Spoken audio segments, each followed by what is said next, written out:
ನಮಸ್ತೆ ಸ್ನೇಹಿತರೆ, ನಾನಿವತ್ತು ಬಂದಿರೋದು ವಡ್ಗಲ್ಲು ರಂಗನಾಥ ಸ್ವಾಮಿ ಬೆಟ್ಟಕ್ಕೆ.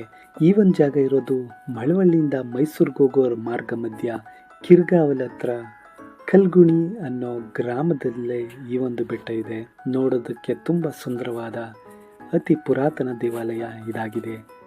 ರಂಗನಾಥ ಸ್ವಾಮಿ ಬಂಡೆಗಳನ್ನ ಒಡ್ಕೊಂಡು ಈ ಒಂದು ಜಾಗದಲ್ಲಿ ನೆಲೆಸಿರೋದ್ರಿಂದ ಇದನ್ನು ವಡ್ಗಲ್ಲು ರಂಗನಾಥ ಸ್ವಾಮಿ ಅಂತೇಳಿ ಕರೀತಾರೆ. ಈ ಒಂದು ದೇವಾಲಯಕ್ಕೆ ಎರಡು ಕಡೆಯಿಂದ ದರ್ಶನ ಮಾಡೋ ಭಾಗ್ಯ ಇದೆ. ಒಂದು ಮುಖ್ಯ ದ್ವಾರದಿಂದ ಹೋಗ್ಬೋದು, ಇನ್ನೊಂದು ದೇವಾಲಯದ ಹಿಂಭಾಗದಲ್ಲಿ ಒಂದು ಗುಹೆ ಥರ ಇದೆ.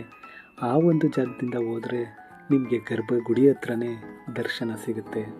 ನೀವೇನಾದರೂ ಈ ಒಂದು ಜಾಗಕ್ಕೆ ಹೋಗಿಲ್ಲ ಅಂದರೆ ಖಂಡಿತ ಒಂದು ಸಲ ವಿಸಿಟ್ ಮಾಡಿ ಅಂತ ಹೇಳ್ತಾ ಈ ಒಂದು ವಿಡಿಯೋನ ಮುಗಿಸ್ತಾ ಇದ್ದೀನಿ. ಸಿಗ್ತೀನಿ ನೆಕ್ಸ್ಟ್ ವಿಡಿಯೋದಲ್ಲಿ. Thank you.